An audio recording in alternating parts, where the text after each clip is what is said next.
काव्या एक सांवली सी 20 साल की लड़की।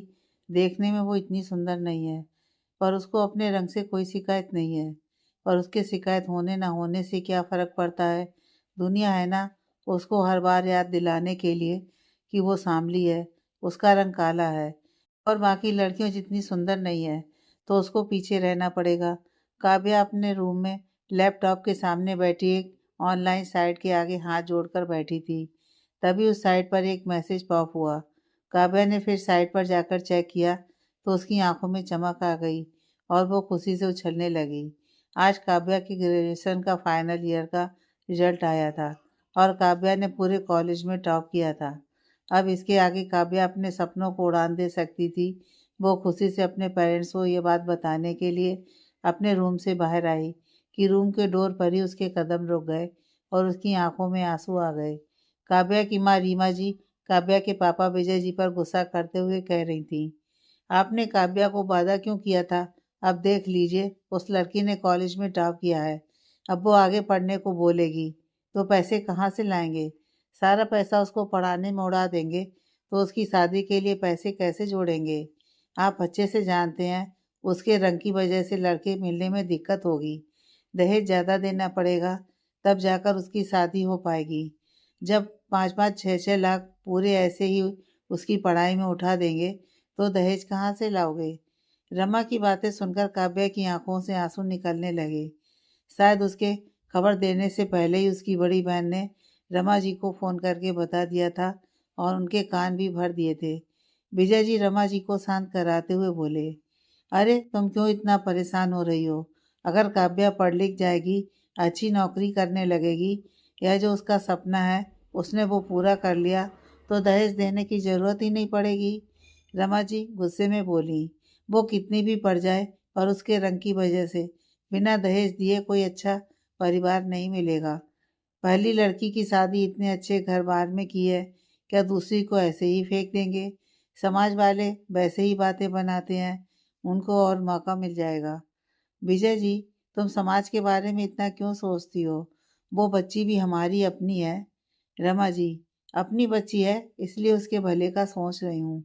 मैं तो उससे बात करूँगी नहीं, पर आपने उसको आगे पढ़ने के लिए पैसे दिए तो मैं आपसे भी बात करना बंद कर दूँगी और चली जाऊँगी ये घर छोड़कर अपनी बेटी के घर।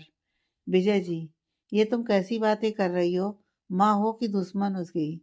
रमा जी आंखों में आंसू भर लाईं और बोली, दुश्मन ही समझ लीजिए, क्योंकि मैं नहीं देख पाती जब समाज वाले मेरी पहली बेटी को दूसरी बेटी से कंपेयर करते हैं। हम इतने अमीर नहीं हैं जो उसको अच्छी एजुकेशन भी दें और एक अच्छे घर परिवार में शादी भी कर पाएं। आपकी सरकारी नौकरी से इतना भी पैसा नहीं आता। आप हो एक जूनियर क्लास टीचर ही। अभी से पैसा जोड़ेंगे और काव्या की जल्दी शादी करने के बारे में सोचेंगे तो उसको अच्छा लड़का मिल जाएगा, वरना जैसे उम्र बढ़ती जाएगी लड़का मिलना मुश्किल हो जाएगा। विजय जी, अरे काव्या अभी तो बस 20 साल की ही तो है। रमा जी, तो 21 की कब हो जाएगी पता नहीं चलेगा और उसके बाद धीरे धीरे उसकी उम्र बढ़ती ही चली जाएगी। ऊपर से कोई लड़का ना होने की वजह से कई लोग रिश्ते के लिए ऐसे ही मना कर देते हैं कि भाई नहीं है तो माँ बाप के गुजरने के बाद मायके से रिश्ता कौन निभाएगा। पता है ना, सलोनी की शादी में 2 लोगों ने यही बात बोलकर मना किया था।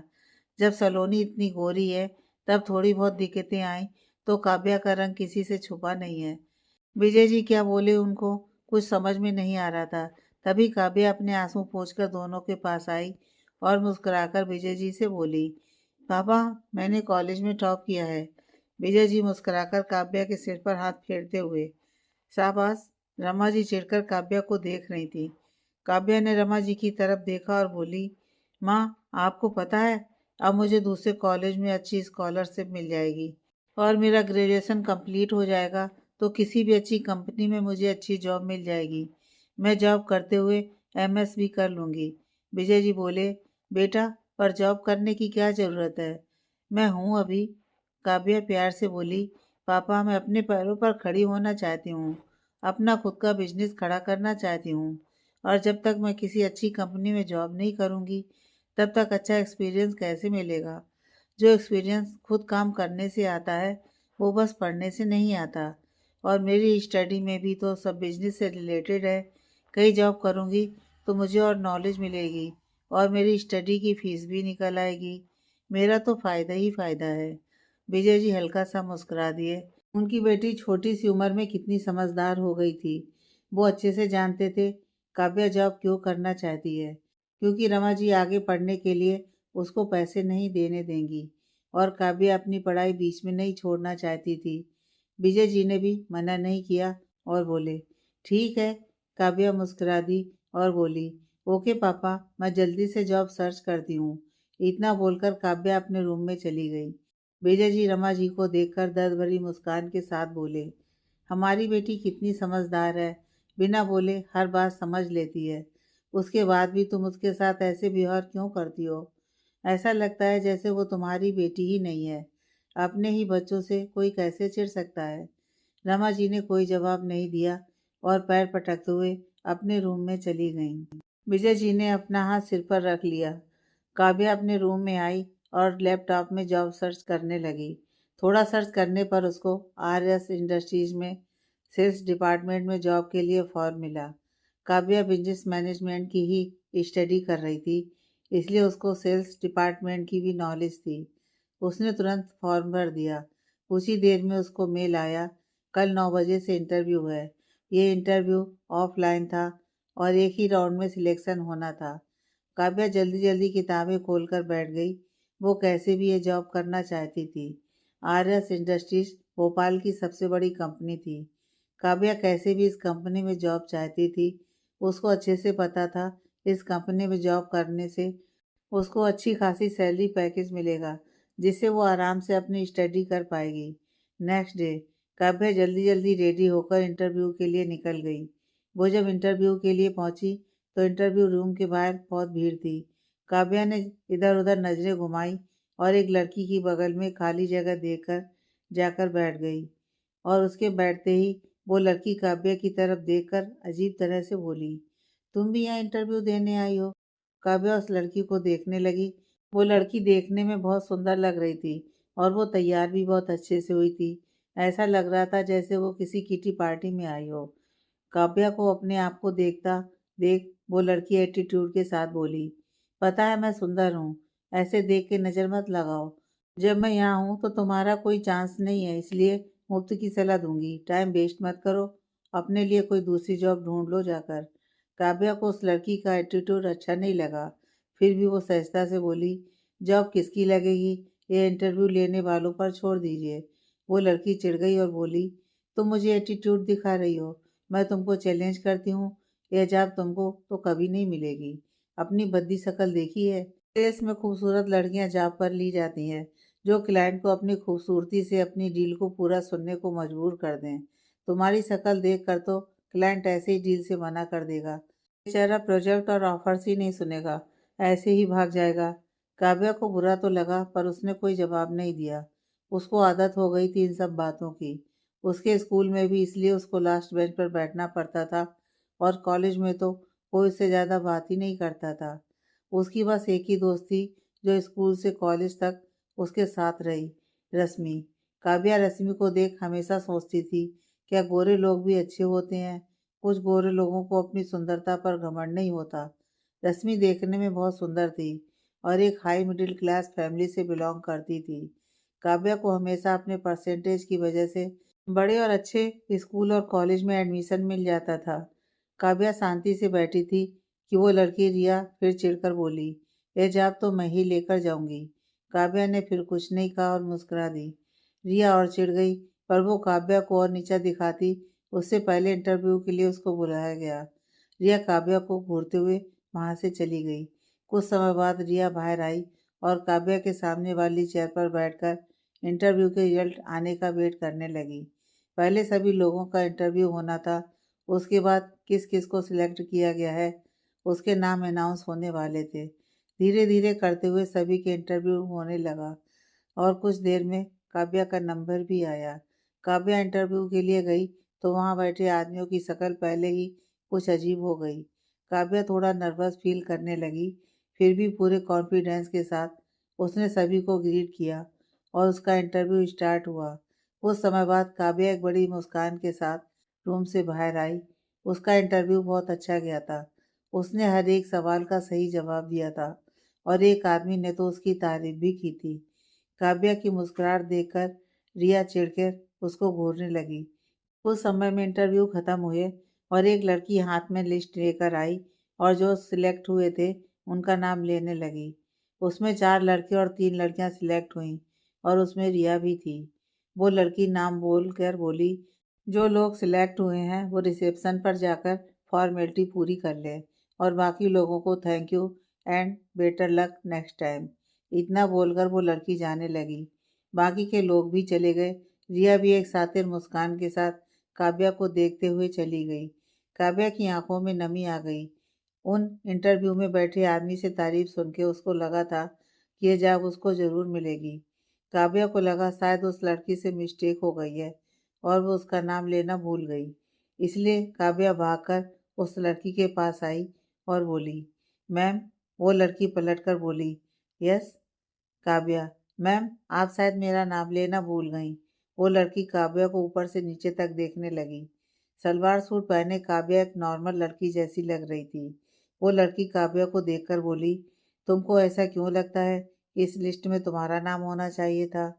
काव्या, मैम मेरा इंटरव्यू बहुत अच्छा गया था और सर ने भी मेरी तारीफ की थी। वो लड़की, तो तुमको लगा ये जॉब तुमको मिल जाएगी? काव्या शांत हो गई और उस लड़की को देखने लगी। वो लड़की बोली, देखो वो जॉब्स तुम्हारी जैसी लड़कियों के लिए नहीं होती हैं।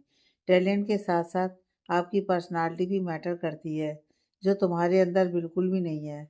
अगर रिसेप्शनिस्ट की जॉब निकली तो मैं तुमको इन्फॉर्म कर दूंगी। तुम इंटरव्यू देने आ जाना। इतना बोलकर वो लड़की चली गई। काव्या की आंखों से आंसू निकलने लगे। रिया अपना फॉर्म फिल करके आई और काव्या को रोते हुए देखकर बोली, क्या हुआ? सच्चाई सामने आ गई। मैंने तो पहले ही समझाया था तुमको। काव्या रिया से इस टाइम कोई बहस नहीं करना चाहती थी, इसलिए जल्दी से वहां से निकल गई। काव्या ने घर जाने के लिए बस पकड़ी और विंडो सीट पर बैठ गई। काव्या को बहुत रोना आ रहा था। अब वो आगे पढ़ाई कैसे करेगी? रमा जी उसको पढ़ने के लिए पैसे नहीं देंगी और घर पर बैठा देंगी। काव्या ने सोचा था कि वो अपनी स्टडी के लिए पैसों का इंतजाम खुद कर लेगी, तो रमा जी को उसकी पढ़ाई छुड़वाने का मौका नहीं मिलेगा। पर अब वो आगे क्या करेगी, उसको समझ में नहीं आ रहा था। उसको इस वक्त कैसे भी कॉलेज में एडमिशन लेना था, वरना सीटें फुल हो जाएंगी।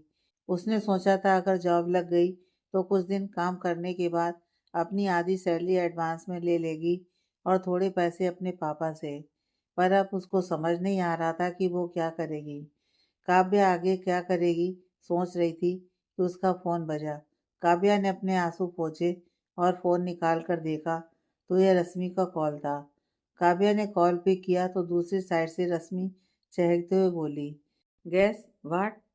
तू जिस कॉलेज से एमएस करने वाली थी, मैंने वहाँ एडमिशन ले लिया। अब दोनों आगे भी साथ पढ़ेंगे। काव्या की आंखों में फिर आंसू आ गए और वो बोली, पर मैं अब एडमिशन नहीं ले पाऊंगी। रश्मि, पर क्यों? काव्या, मेरी जॉब नहीं लगी। रश्मि भी उदास हो गई और बोली, अब? काव्या, अब पता नहीं। काव्या फोन पर बात कर रही थी कि एक लड़का बस में चढ़ा और काव्या की बगल वाली सीट खाली देखकर उसकी बगल में बैठ गया। पर काव्या का ध्यान अपनी परेशानियों में था, तो वो बाहर देखकर रश्मि से बात करते हुए रोने लगी। वो लड़का काव्या की तरफ देखने लगा। काव्या रोते हुए रश्मि से बोली, मुझे कुछ समझ में नहीं आ रहा, आगे कैसे पढ़ाई करूंगी? माँ तो ग्रेजुएशन तक नहीं करने दे रही थी। वो तो पापा की जिद की वजह से आगे पढ़ पाई, पर आज तो सारे रास्ते बंद हो गए। रश्मि, यार तुम रो मत, मैं कुछ सोचती हूँ। पर तेरा सिलेक्शन कैसे नहीं हुआ? तू तो कितनी इंटेलिजेंट है। काव्या भरे गले से बोली, जितनी बड़ी कंपनी उतनी ही छोटी सोच है उन लोगों की। उनको इंटेलिजेंट लड़की नहीं, नुमाइश करने वाली लड़की चाहिए थी, जिसकी खूबसूरती के दम पर वो लोग डील हासिल कर सकें। अब समझ आ रहा है कैसे भोपाल की नंबर 1 कंपनी बनी है। काव्या की बातें सुनकर उस लड़के ने अपनी आंखें छोटी कर लीं। काव्या आगे बोली, लड़कियों की खूबसूरती दिखा दिखा कर डील लेते होंगे, आगे तो भगवान ही जाने डील पाने के लिए कैसे लड़कियों का सहारा लेकर कंपनी को इतनी ऊंचाइयों तक ले गए होंगे। एक नंबर की बकवास कंपनी है आरएस इंडस्ट्रीज। उनको अपनी पॉलिसी में ही लिख देना चाहिए, हमको बस खूबसूरत लड़कियां चाहिए, ताकि बाकी के लोग अपना समय बर्बाद करके इंटरव्यू के लिए जाएं ही ना। पक्का उस आरएस इंडस्ट्रीज का सीईओ अय्याज किस्म का इंसान होगा। लड़कियां घुमाने का शौक होगा उसको, तभी तो बस खूबसूरत लड़कियां चाहिए उसको। बूढ़ा खूसट कहीं का। काव्या गुस्से में जो मुंह में आ रहा था बोले जा रही थी। रश्मि भी काव्या की बातों पर हंस दी और बोली, तेरा गुस्सा तेरी बातों से साफ झलक रहा है। चल मैं घर आती हूँ तेरे, फिर बात करते हैं। काव्या ने ओके कहा और कॉल कट कर दी। काव्या फिर बस की विंडो पर सिर रखकर कुछ सोचते हुए बाहर देखने लगी, पर अभी तक उसका ध्यान इस बात पर नहीं गया था कि उसकी बगल में कोई लड़का बैठा है और कब से गुस्से में उसको ही घूरे जा रहा है। नेक्स्ट स्टॉप पर काव्या को उतरना था, तो उसने अपना फ़ोन बैग में रखा और उठकर निकलने लगी। तब उसका ध्यान उस लड़के पर गया। काव्या उस लड़के को देखने लगी। वो लड़का काव्या को अपनी लाल पड़ी आंखों से घूर रहा था। उस लड़के ने मास्क लगाया हुआ था, इसलिए काव्या उसका फेस नहीं देख पाई, पर उसकी लाल आंखें देखकर ही काव्या को अलग सा डर लगने लगा। वो डर से जल्दी जल्दी सीट से बाहर निकलने लगी, तो उसका पैर उस लड़के के पैर पर पड़ गया। उस लड़के ने गुस्से से अपनी मुट्ठी बंद कर ली और खड़ा होने लगा कि काव्या उसको देखकर और डर गई और जल्दी से बस के डोर की तरफ भागी। काव्या ने बस से उतरते समय एक बार उस लड़के को देखा, तो वो अभी भी उसे ही घूर रहा था। काव्या घबरा गई और जल्दी से बस से उतर गई। बस आगे बढ़ गई। तब काव्या ने चैन की सांस ली और अपने आप से बोली, कितना अजीब था वो लड़का, और उससे अजीब उसकी वो भूरी आंखें। अजीब नहीं, डरावनी। अंधेरे में कोई उसको देख ले तो हार्ट अटैक से ही मर जाए। अपने आप से बड़बड़ाते हुए काव्या पैदल चलते हुए अपने घर तक आ गई। रमा जी काव्या को गेट पर ही देखकर चिढ़ में बोली, लग गई नौकरी। काव्या ने कोई जवाब नहीं दिया और सिर नीचे करके अपने रूम में चली गई। काव्या इतनी जल्दी हार नहीं मानना चाहती थी। इतनी बड़ी कंपनी में उसको जॉब नहीं मिली तो क्या हुआ, और भी तो कंपनी है, वो उसमें ट्राई करेगी। ज़्यादा नहीं तो कुछ तो अच्छी सैलरी मिलेगी। शाम को काव्या बैठी अपने लैपटॉप में बाकी अच्छी कंपनियों में जॉब देख रही थी कि रश्मि मुंह बनाकर उसके रूम में आई और डोर बंद करके काव्या के बगल में आकर बैठ गई। काव्या लैपटॉप में ही घुसी हुई थी, इसलिए उसका ध्यान रश्मि पर नहीं गया था। रश्मि ने काव्या के कंधे पर हाथ रखा तो काव्या चौंक गई और रश्मि को देखकर अपने दिल पर हाथ रखते हुए बोली, यार ऐसे कौन डराता है। रश्मि, मैंने कब डराया। काव्या, ऐसे चोरी से आओगी और पीछे से हाथ रखोगी तो कोई भी डर जाएगा। रश्मि, ओ मैडम, तुम ऐसे दूसरी दुनिया में खोई रहोगी तो यही होगा। काव्या बेचारगी से बोली, खोई हुई नहीं हूँ यार, जॉब ढूंढ रही हूँ। माँ को अभी तक पता नहीं है, जॉब नहीं लगी मेरी। मैंने उनसे कहा है अभी इंटरव्यू के 1-2 राउंड और होंगे, फिर जॉब कंफर्म होगी। झूठ तो बोल दिया है, पर 2-4 दिन के अंदर अपने लिए अच्छी सैलरी वाली जॉब ढूंढनी पड़ेगी, वरना माँ घर में बैठाकर 1 साल के अंदर मेरे हाथ पीले कर देंगी। रश्मि चिढ़कर बोली, तुम्हारी माँ इतनी अजीब क्यों है। काव्या, माँ अजीब नहीं है, बस उनको मेरी चिंता है। रश्मि मुंह बनाकर बोली, घंटा। काव्या मुस्कुरा दी और बोली, तुम क्यों चिढ़ी हुई हो। रश्मि, तेरी माँ की वजह से। काव्या हंस दी और बोली, माँ ने आज फिर तुम्हें प्रसाद दिया क्या। रश्मि, प्रसाद के साथ साथ पंचामृत भी दिया। काव्या हंसने लगी। रश्मि मुंह चढ़ाकर बोली, तुम्हारी माँ तुम्हारे साथ साथ हर उस इंसान से चिढ़ती हैं जो तुम्हारा दोस्त है। पता नहीं, मुझे तो समझ में नहीं आता, माँ ऐसी होती हैं क्या। काव्या सीरियस हो गई और बात बदलते हुए बोली, चल काम पर लग, मेरे लिए जॉब ढूंढ। लैपटॉप में देखते देखते मेरी आंखें दर्द होने लगीं। रश्मि ने अपनी आंखें छोटी की और लैपटॉप अपनी तरफ घुमाकर जॉब सर्च करने लगी। काव्या आंखें बंद करके लेट गई। रश्मि उसको देखकर बोली, एक बात पूछूं। काव्या, हाँ। रश्मि, अगर अच्छी जॉब नहीं मिली तो, ऊपर से तू फ्रेशर है, तो कोई ज़्यादा सैलरी नहीं देगा, तो फिर क्या करेंगे। काव्या ने कोई जवाब नहीं दिया और उसकी आंखों के कोने गीले हो गए। रश्मि ने उसको देखकर लैपटॉप साइड किया और उसकी बगल में लेटकर साइड हक करते हुए बोली, तू परेशान मत हो, मैं हूं ना। मेरे पास कुछ सेविंग है और बाकी के पैसे मैं पापा से मांग लूँगी। फर्स्ट सेमेस्टर की फ़ीस जमा हो जाएगी, बाकी बाद में मैं भी तेरे साथ जॉब करने लगूँगी।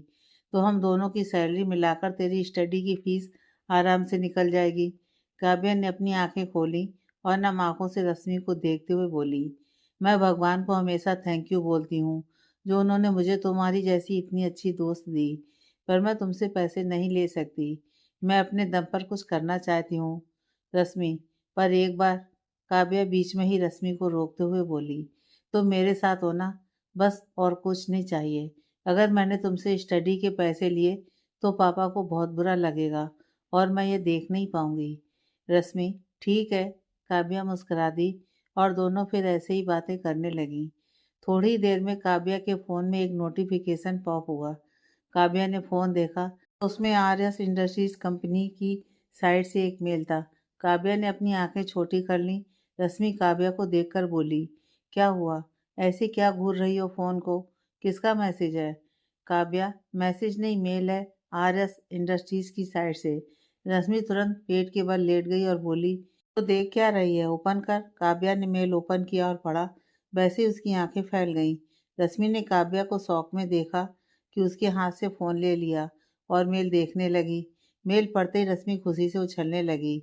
मेल में काव्या का कल से जॉब को ज्वाइन करने का ज्वाइनिंग लेटर था और उसको सेल्स डिपार्टमेंट में नहीं, प्रोजेक्ट डिपार्टमेंट में प्रोजेक्ट हेड की पोस्ट पर जॉब मिली थी।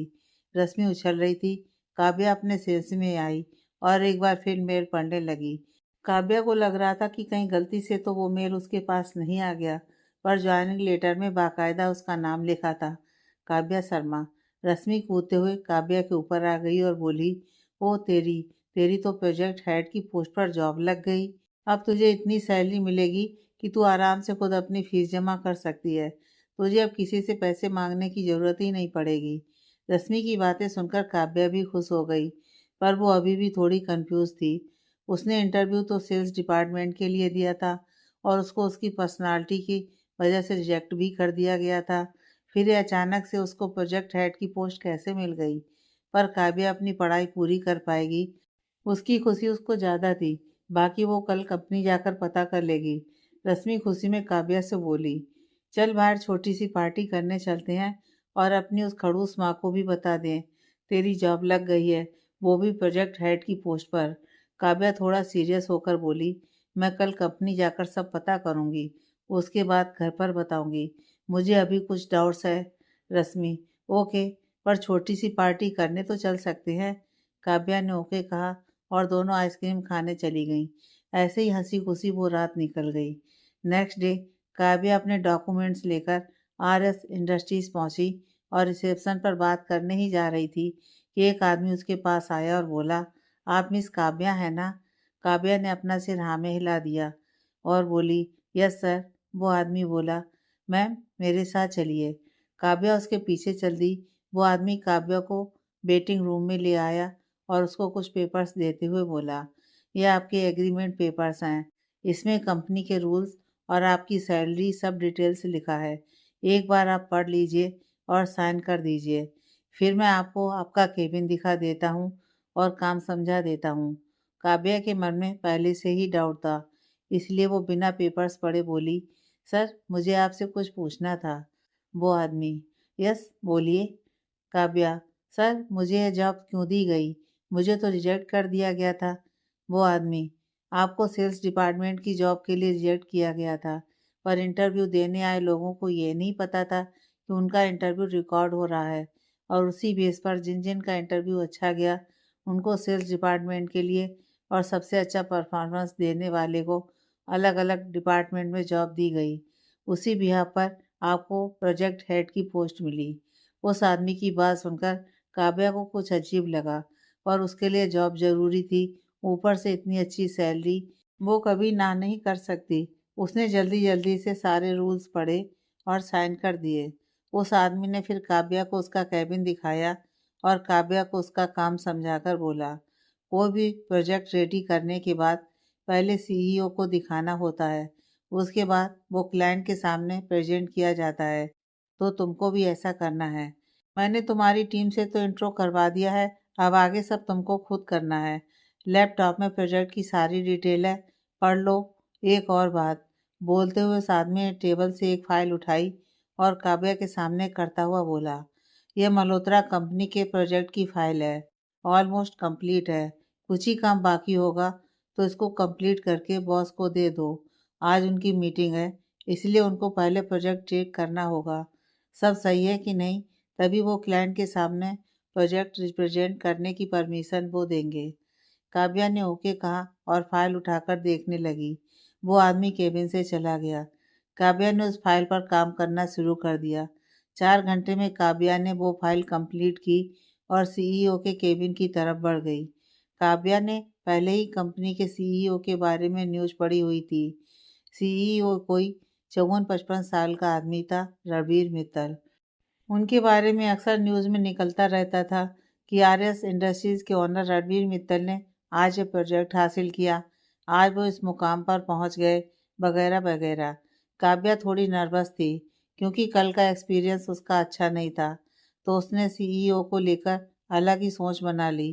काव्या ने गहरी सांस लेकर डोर पर नॉक किया तो अंदर से एक कोल्ड आवाज़ आई, कम इन। आवाज़ सुनकर काव्या ने आंखें छोटी कर ली। आवाज़ में कोई कम उम्र का इंसान लग रहा था, पर काव्या को क्या करना था, उसको बस अपने काम से मतलब था। इसलिए वो अंदर आई और सीईओ को ग्रीट करने के लिए अपना मुंह खोला तो सामने चेयर पर कोई नहीं था। तभी उसके कानों में फिर वही कोल्ड आवाज़ आई, तुम क्या यहाँ अपनी शक्ल दिखाने आई हो? काव्या आवाज़ की तरफ घूमी तो अपने सामने बैठे इंसान को देखकर 1 मिनट को वो मंत्रमुग्ध सी हो गई। सामने सोफे पर पैर रखे एक लड़का ब्लू कलर के 3 पीस सूट पहने बैठा था। उसने अपने ऊपर का कोट हटाया हुआ था, जिससे उसकी बाजू से उसकी मस्कुलर बॉडी उभारे मारकर बाहर आने को तड़फ रही थी। काव्या उस लड़के को बस एकटक निहारे जा रही थी। बड़ी बड़ी पलकें, हल्के गुलाबी होंठ जैसे लिपस्टिक लगाई हो, भूरी छोटी आंखें, पतली सी नाक, जो फेस की सुंदरता ऐसे बढ़ा रही थी कि कोई भी देखे तो बस देखता रह जाए। उस लड़के के फेस के सारे फीचर इतने परफेक्ट थे जैसे सर्जरी करवाई हो। गोरा रंग, काले जेल से सेट किए हुए बाल। काव्या तो भूल ही गई थी कि वो कहाँ खड़ी है और किस काम से कैबिन में आई है। वो तो बस उस लड़के की सुंदरता में खो सी गई थी।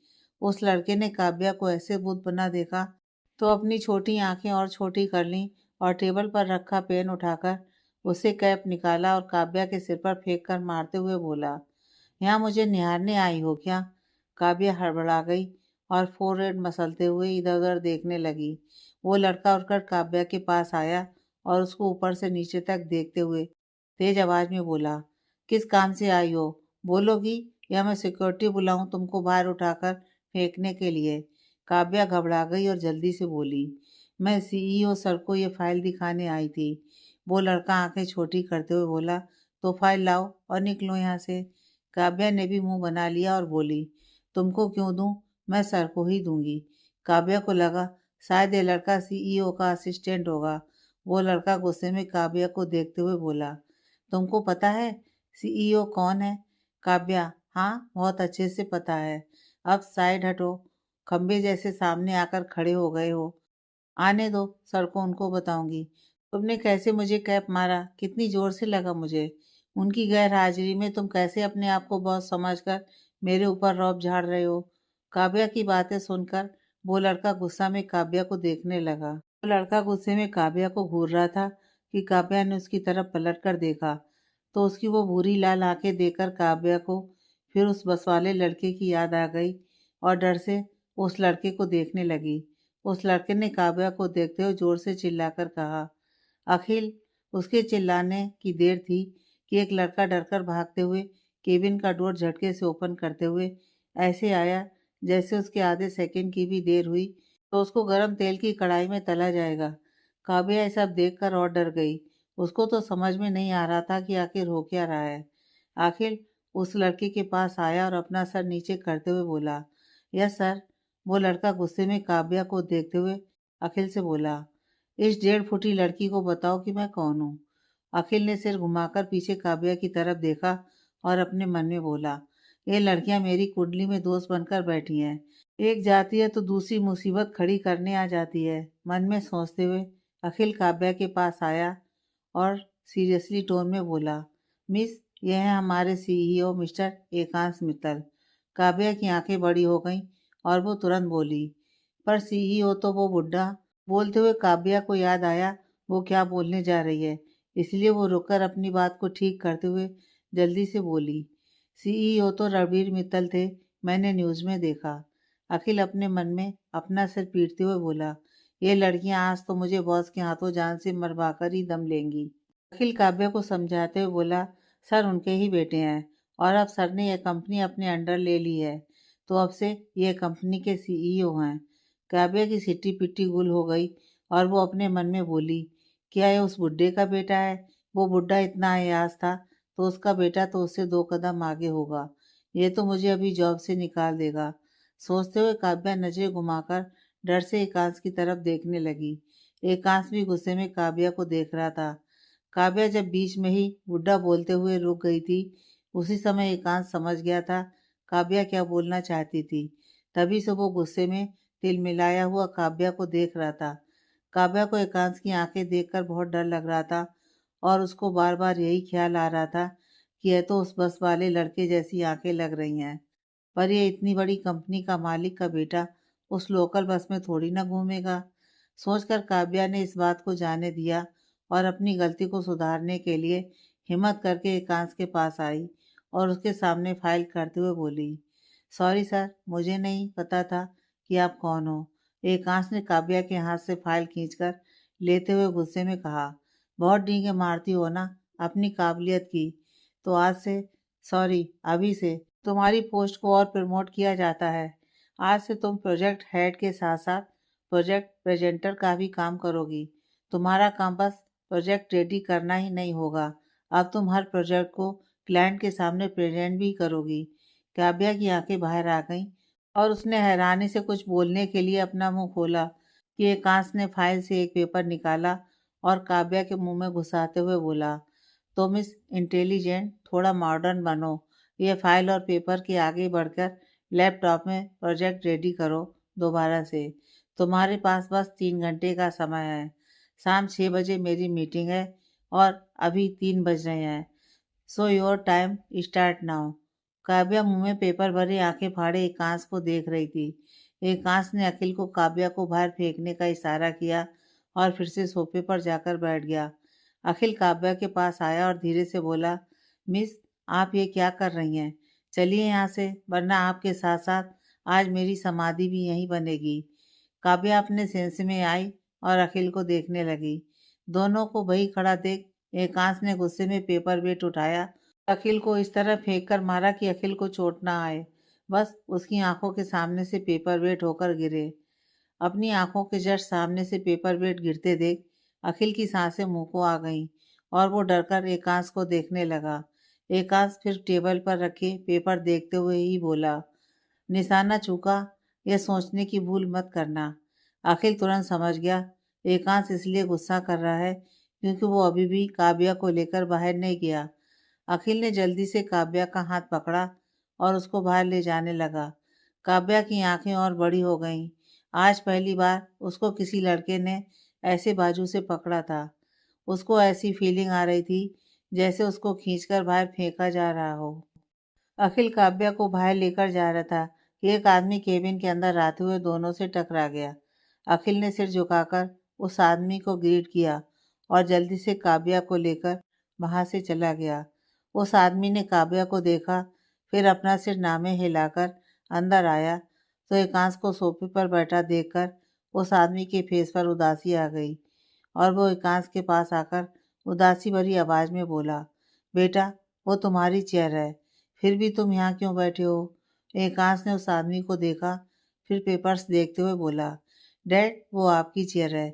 एकांश के डैड रणबीर जी ने कहा, पर बेटा मेरे बाद तो ये चेयर तुम्हारी ही होगी। एकांश बिना किसी एक्सप्रेशन के बोला, मुझे आपकी कोई चीज़ नहीं चाहिए, ये चेयर आपकी है और आपकी ही रहेगी। मुझे अगर चेयर पर बैठना होगा तो मैं अपनी दम पर चेयर अपने लिए खुद बना लूँगा। रणबीर जी एकांश के बगल में बैठकर उसके कंधे पर हाथ रखते हुए बोले, पर बेटा तुमने तो खुद मुझे कल बोला तुम कंपनी अपने हाथों में लेना चाहते हो।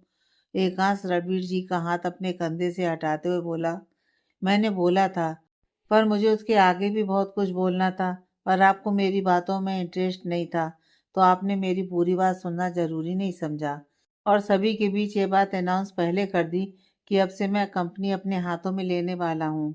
रणवीर जी, बेटा वो मेरी खुशी थी, इसलिए रहा नहीं गया। कितने सालों का सपना है मेरा कि तुम मेरी जगह लो। एकांश, ना मुझे आपकी जगह लेनी है, ना ही मुझे आपके बिजनेस में कोई इंटरेस्ट है। इसलिए कल की अधूरी बात आज पूरी कर देता हूँ। मैं आपकी कंपनी अपने हाथों में ले रहा हूँ, पर कुछ समय के लिए। मैं यहाँ किसी काम के लिए रुका हूँ, वो होते ही वापस चला जाऊँगा। उसके बाद आप अपनी ये कंपनी और ये सो कॉल्ड चेयर जिसको चाहें उसको दें, मुझे कोई मतलब नहीं है। एकांश की बात सुनकर रणवीर जी का दिल टूट गया। वो अपनी नम आवाज में बोले, बेटा क्या तुम मुझे माफ नहीं कर सकते? एकांश बात को बदलते हुए बोला, डैड मेरी आज फर्स्ट मीटिंग है तो मैं उसमें अपना बेस्ट देना चाहता हूँ, तो क्या मैं कुछ पेपर्स पढ़ सकता हूँ?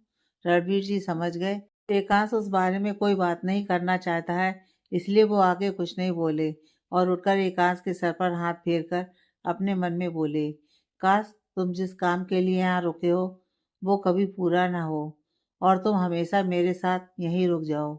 सोचते हुए रणवीर जी के फेस पर हल्की सी मुस्कान आ गई और वो केबिन से बाहर चले गए। एकांश ने रणवीर जी को पलट कर देखा और फिर गहरी सांस लेकर फाइल देखने लगा। अखिल काव्या को लेकर उसके केबिन में आया। तब तक काव्या एकांश के दिए सदमे में ही खोई हुई थी। प्रोजेक्ट को प्रेजेंट करना मतलब एकांश के साथ मीटिंग के लिए जाना, और मीटिंग तो कभी भी कहीं भी होती है और वो 6 बजे बाद बाहर काम नहीं कर सकती। रमा जी उसका जीना हराम कर देंगी। वो वैसे ही चिढ़ती हैं उससे। वो कभी काव्या का घर देर से आना बर्दाश्त नहीं करेंगी। ऊपर से वो सारा टाइम प्रोजेक्ट बनाने और प्रोजेक्ट प्रेजेंट करती रहेगी तो अपनी पढ़ाई कब करेगी? काव्या का सोचते हुए सिर घूम रहा था। उसको ये तक होश नहीं था कि उसके मुंह में अभी तक पेपर घुसा हुआ है। अखिल ने काव्या को कहीं खोया हुआ देखा तो उसके मुंह से पेपर निकालने लगा, जिससे अखिल के हाथ काव्या के मुंह से छू गए। काव्या तुरंत अपने सेंस में आई और अखिल को घूरते हुए उससे दूर होने लगी कि अखिल उसको घूरते हुए, पेपर निकाल रहा हूँ। काव्या समझी नहीं, लेकिन उससे दूर जाने से उसके मुंह में पेपर लगा तो उसके मुंह से चीख निकल गई। अखिल काव्या को घूरते हुए बोला, तुमको सुनाई कम देता है क्या? बोलते हुए अखिल ने काव्या के मुंह से पेपर निकाल दिया। काव्या को मुंह में एकदम से दर्द महसूस हुआ और उसने अपने मुंह पर हाथ रख लिया और अपनी आंखें बंद कर लीं। अखिल काव्या को ही देख रहा था। काव्या थोड़ी नॉर्मल हुई तो अखिल को वहीं खड़ा देखकर बोली, तुम मुझे ऐसे क्यों घूर रहे हो? अखिल कुछ सोचते हुए बोला, क्या हम पहले कहीं मिल चुके हैं? काव्या बेरुखेपन से बोली, मैं तुमको नहीं जानती, मैंने आज पहली बार तुमको देखा है। अखिल, नहीं, पर मैंने तुमको कहीं और भी देखा है। काव्या, सॉरी मेरी शक्ल किसी से नहीं मिलती, तो तुमको कोई गलतफहमी होने का भी चांस नहीं है। अखिल, तुमको नहीं लगता मैं तुमसे सीनियर पोस्ट पर हूँ तो तुमको रिस्पेक्ट से बात करनी चाहिए? काव्या, सीनियर नाम से ही नफरत है मुझे, तो रिस्पेक्ट वो भी सीनियर की करूँ? तो भूल जाओ। वैसे भी मैं किसी से इतना बात करना पसंद नहीं करती। मुझे अपने काम से मतलब है, तो तुम किसी भी पोस्ट में हो, मुझे फ़र्क नहीं पड़ता। और सबसे बड़ी बात, तुम मेरे बॉस नहीं हो जो तुमको रिस्पेक्ट दूँ। अखिल, तुम ज़रूरत से ज़्यादा रूड नहीं हो, किस बात का एटीट्यूड दिखा रही हो मुझे? काव्या के फेस पर दर्द भरी मुस्कान आ गई और वो हाथ के इशारे से अखिल को बाहर जाने को बोलकर अपनी टेबल की तरफ जाने लगी। अखिल उसको घूर कर देखने लगा। अखिल के जहन में काव्या को लेकर अलग ही इमेज बनने लगी थी। अखिल अपने मन में ही सोचते हुए बोला, लगता है लड़कियों को लड़की होने पर ही एटीट्यूड होता है। ना इस लड़की की कोई पर्सनालिटी है, ना ही कोई गुड लुक्स। उसके बाद भी मुझे ऐसे तेवर दिखा रही है जैसे कहीं की महारानी हो, पर इसको देखा कहाँ है ये याद नहीं आ रहा। अखिल काव्या के बारे में सोच ही रहा था। वहीं काव्या भी अपनी टेबल के पास खड़ी कल रात रश्मि की सिखाई बात सोच रही थी। रश्मि ने कल उसको एक बात सिखाई थी, वो अब यह ना सोचे उसका रंग क्या है। अपने रंग की वजह से उसको शांत रहने की या दूसरों की बदतमीजी सहने की ज़रूरत नहीं है। सामने वाला हमारी चुप्पी को हमारी कमजोरी समझ लेता है। स्कूल में रश्मि थी लोगों से काव्या को बचाने के लिए। कॉलेज में भी रश्मि ही लोगों की बातों और तानों से क्लास की लड़कियों से काव्या को बचाती थी। पर अब काव्या को खुद मजबूत बनना पड़ेगा। अपना एटीट्यूड ऐसा करना पड़ेगा कि सामने वाला कुछ बोलने से पहले खुद काव्या से डरे, ना कि काव्या डर से शांत रहे। स्कूल और कॉलेज में जब स्टूडेंट काव्या को उसके कलर की वजह से बुली करते थे तो रश्मि ही सबसे लड़ती थी। काव्या बस सिर नीचे करके रश्मि के पीछे छुपकर रोया करती थी। पर रश्मि ने कल काव्या से प्रॉमिस लिया था, अब वो कमज़ोर नहीं पड़ेगी, सबका सामना करेगी, किसी को कुछ बोलने का मौका नहीं देगी। अगर उसने अपने अंदर बदलाव नहीं किए तो वो अपना बिजनेस खड़ा करने का सपना छोड़ दे। इसलिए आज काव्या ने ऐसे रूड होकर अखिल से बात की थी, क्योंकि अखिल उसको खींचते हुए उसके केबिन तक लाया था। काव्या को लगा शायद अखिल ने भी उसके कलर की वजह से ऐसा किया है। अगर अभी उसकी जगह कोई सुंदर लड़की होती तो अखिल शायद ऐसे ना करता। काव्या खड़ी सोच रही थी कि अखिल को याद आया। उसने काव्या को कहाँ देखा और अखिल काव्या से बोला, तुमने शांति निकेतन स्कूल में स्कूलिंग कंप्लीट की है ना? काव्या अपने सेंस में आई और पलटकर अखिल को देखते हुए बोली, तुमको कैसे पता? अखिल मुस्कुराकर बोला, तुम मेरी जूनियर थी, मैंने तुमको फेयरवेल पार्टी में देखा था। तुम सबसे पीछे कॉर्नर की सीट पर चुपचाप बैठी थी और कुछ स्टूडेंट्स तुमको तुम्हारी ड्रेस की वजह से बुली कर रहे थे। तब मैंने तुम्हारी हेल्प की थी, याद आया? काव्या अखिल की बात को सोचने लगी। 12th की फेयरवेल पार्टी में उसने पिंक कलर की फ्रॉक पहनी थी। तब काव्या 9th क्लास में थी। उसके कलर की वजह से वो फ्रॉक उसके ऊपर कुछ अच्छी नहीं लग रही थी, इसलिए उसके क्लास के बच्चे उसको बुली कर रहे थे। तब एक 12th क्लास के सीनियर लड़के ने उन बच्चों को डांटा था, पर काव्या इतनी डरी हुई थी कि बस रोने में लगी थी। उसने उस लड़के को देखा तक नहीं था। अखिल काव्या के पास आया और बोला, अच्छा हुआ वो स्टूडेंट तुमको बुली कर रहे थे, तुम हो ही उसी लायक। तुम तब भी बदतमीज थी और आज भी बदतमीज हो। तुमने तब भी मुझे एक बार थैंक यू बोलना जरूरी नहीं समझा और आज भी तुम मेरे साथ मिसबिहेव कर रही हो, जबकि मैंने आज भी तुम्हारी मदद की। अगर मैं तुमको सर के केबिन से इतनी जल्दी लेकर नहीं आता तो सर तुम्हारा कीमा बना देते। तुम अभी सर के गुस्से को जानती नहीं। उन्होंने आज ही कंपनी को अपने अंडर लिया और आज ही 5 लोगों को जॉब से निकाल दिया और ऐसे निकाला कि अब उनको कहीं और जॉब नहीं मिलेगी। अखिल की बातें सुनकर काव्या की आंखें बड़ी हो गईं और उसको एहसास हुआ उसने बिना बात किया है जाने अखिल पर बेकार में गुस्सा किया। अखिल ने आंखें छोटी करके काव्या को देखा और जाते हुए बोला, दोबारा से हेल्प ही नहीं करूँगा और तुम्हारी जैसी लड़की की तो कभी भी नहीं, घमंडी। काव्या को बहुत बुरा लगा। उसने सच में रश्मि की बातों को मानकर अपने साथ अच्छा करने वाले इंसान के साथ ही रूड बिहेव किया। काव्या अपनी गलती को सुधारने के लिए भागकर अखिल के सामने आकर खड़ी हो गई और सिर नीचे करके बोली, सॉरी सर। अखिल काव्या की बात सुनकर अपने कान खुजलाने लगा और बोला, क्या मेरे कान बज रहे हैं? काव्या ने नजरें उठाकर अखिल को देखा, फिर अपने कान पकड़ते हुए बोली, सॉरी सर। अखिल खांसने का नाटक करने लगा। काव्या बोली, उस दिन स्कूल में हेल्प करने के लिए और आज हेल्प करने के लिए, दोनों के लिए दिल से थैंक यू। सॉरी, वो मेरी दोस्त ने मुझे सिखाया अपने नेचर में एटीट्यूड लाओगी तभी आराम से काम कर पाओगी, वरना मेरा कंपनी में 2-3 दिन भी टिकना मुश्किल होगा। बस इसलिए थोड़ा रूड हो गई। अखिल ने काव्या के कानों से हाथ हटाते हुए कहा, तुम लड़कियां अपना उल्टा दिमाग कितना चलाती हो। तुम अपनी उस दोस्त से मिलवाना मुझे, कुछ ज्यादा ही ज्ञान पिलाया है तुमको। काव्या मुस्कुरा दी तो अखिल भी मुस्कुराकर बोला, एटीट्यूड अच्छा है, पर तब जब लगे कि सामने वाला उस एटीट्यूड के लायक है। काव्या धीरे से बोली, मुझे आपको देखकर यही लगा था, तभी। अखिल ने काव्या की बात सुन ली और भी बेचारों सा फेस बनाकर अपना कॉलर ठीक करते हुए बोला, मैं तुमको खरगोश टाइप लगता हूँ जो एटीट्यूड झाड़ता हुआ घूमता है? काव्या मुस्कुराकर बोली, लगे थे पर अब नहीं लग रहे। अखिल अपना पसीना पोंछने का नाटक करते हुए बोला, थैंक गॉड, कितना बड़ा बोझ उतरा मेरे सिर से। काव्या अखिल की एक्टिंग देखकर हंस दी। अखिल भी हंस दिया और उसके सामने अपना हाथ बढ़ाते हुए बोला, दोस्त। काव्या ने अखिल के हाथ को देखा, फिर सकचाते उसके हाथ से हाथ मिला लिया। काव्या को अखिल से हाथ मिलाते हुए थोड़ा अजीब लग रहा था, क्योंकि अखिल उसका पहला बॉय में दोस्त था, या फिर यह कहें कि आज वो पहली बार किसी लड़के से हाथ मिला रही थी और उससे दोस्ती कर रही थी। शाम को काव्या ने जल्दी जल्दी अपनी टीम के सारे प्रोजेक्ट रेडी किए और भागते हुए एकांश के केबिन में आई। काव्या अपने फर्स्ट प्रोजेक्ट की वजह से इतनी नर्वस थी कि अपने हाथ में पकड़े लैपटॉप में देखते हुए डोर पर नॉक करने लगी, लेकिन तभी उसको फील हुआ डोर से तो आवाज़ आई ही नहीं। काव्या ने तुरंत सामने देखा और उसकी आंखें बटनों जैसे बाहर आ गईं। वो एकांश के सर पर नॉक कर रही थी। जिस टाइम काव्या ने डोर पर नॉक करने के लिए हाथ आगे बढ़ाया, उसी समय एकांश ने डोर ओपन किया और काव्या का ध्यान लैपटॉप में होने की वजह से उसने एकांश के सर पर नॉक कर दिया।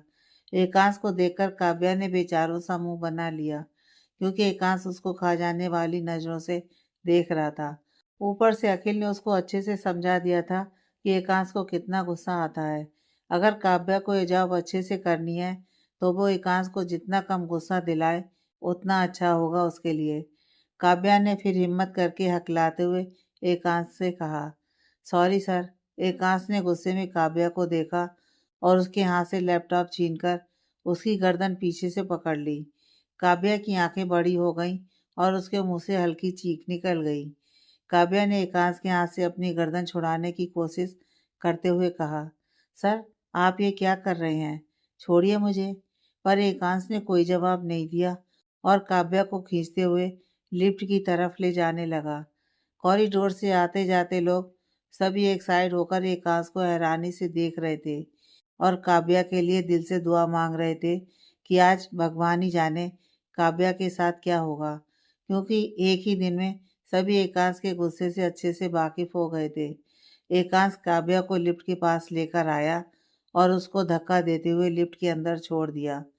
काव्या संभल नहीं पाई और लिफ्ट की वॉल से टकरा गई। काव्या की आंखों में आंसू आ गए।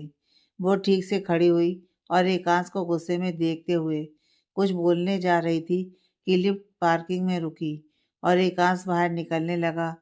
काव्या ने अपने आंसू पोंछे और एकांश के सामने आकर गुस्से से बोली, आप मेरे साथ ऐसे बिहेव नहीं कर सकते। उसका इतना ही बोलना था कि एकांश ने फिर गुस्से में काव्या को देखा और उसकी गर्दन पीछे से पकड़कर गाड़ी की तरफ ले जाने लगा। काव्या चिल्लाते हुए एकांश को छोड़ने के लिए बोलने लगी, पर एकांश कहाँ उसकी सुनने वाला था। अखिल गाड़ी के पास ही खड़ा था। उसने जब एकांश को काव्या को ऐसे खींचते लाते हुए देखा तो अपनी आंखें बड़ी करते हुए अपने मन में बोला, इतना समझाया इस लड़की को पर इसको समझ नहीं आया। बोला था दूर ही रहना और जितना हो सके अपना मुंह मत खोलना। सर को अपने सामने मुंह खोलने वाले लोग पसंद नहीं आते। पता नहीं अब क्या ही होगा इसके साथ। एकांश काव्या को खींचते हुए गाड़ी के पास लाया और गुस्से में अखिल से बोला, डिक्की ओपन करो। अखिल भी थोड़ा घबरा गया और जल्दी से उसने डिक्की ओपन कर दी। एकांश ने काव्या को डिक्की के अंदर धक्का देते हुए कहा, दोबारा मेरे सामने आंखें खोलकर और मुंह बंद करके रहना। इतना बोलकर एकांश ने डिक्की बंद कर दी। काव्या एकांश के ऐसे धक्का देने से शॉक हो गई थी। एकांश के डिक्की बंद करते ही काव्या अपने सेंस में आई और रोते हुए डिक्की खोलने के लिए डिक्की पर हाथ मारते हुए बोलने लगी। अखिल भी शौक में खड़ा था कि एकांश कार की बैक सीट पर बैठते हुए अखिल से बोला, तुम ड्राइव करना पसंद करोगे कि उस 1.5 फुटी को कंपनी देना। अखिल अपने सेंस में आया और जल्दी से ड्राइविंग सीट पर बैठ गया। वो अच्छे से जानता था अगर उसने कुछ एकांश से कहा या काव्या की साइड लेने के लिए कुछ किया तो एकांश उसकी नौकरी खा जाएगा। काव्या जोर जोर से चीखते हुए डिग्गी खोलने को बोल रही थी। उसको अंधेरे और बंद जगह से डर लगता था। उसका जी घबराने लगता था। अखिल को काव्या की आवाज़ सुनाई दे रही थी, पर वो अभी कुछ कर नहीं सकता था, इसलिए गाड़ी बहुत आराम से चला रहा था ताकि ब्रेकर्स आने पर काव्या को धक्के ना लगे। एकांश भी इस बात को भांप चुका था, पर उसने कुछ कहा नहीं। थोड़ी देर में अखिल ने एक कैफे के बाहर गाड़ी रोकी।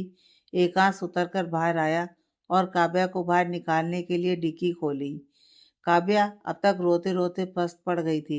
एकांश ने उसको देखकर कहा, आगे से मेरे सामने आवाज़ ऊंची मत करना।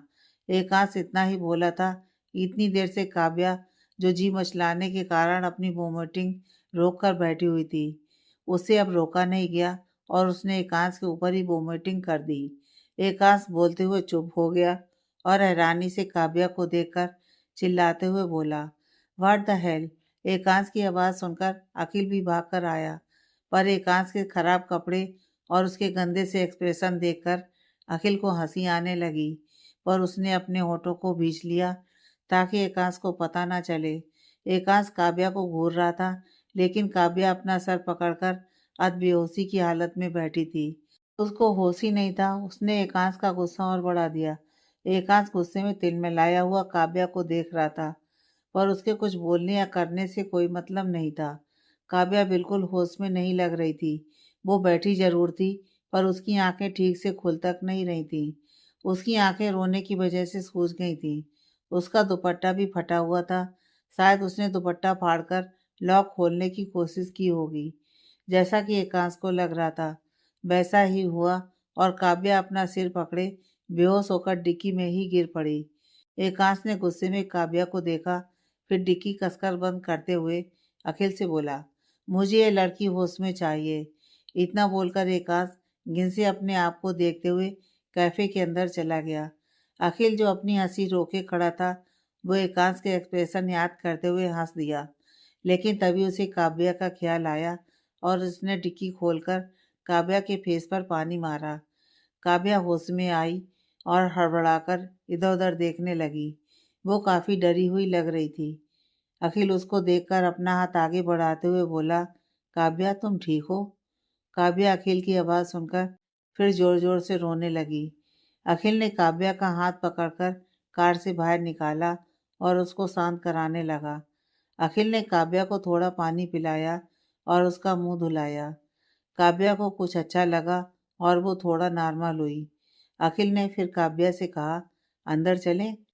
तो काव्या के डर से रेंगटे खड़े हो गए और वो घबराते हुए अपना सिर नामे हिलाकर बोली, मुझे ये जॉब नहीं करनी।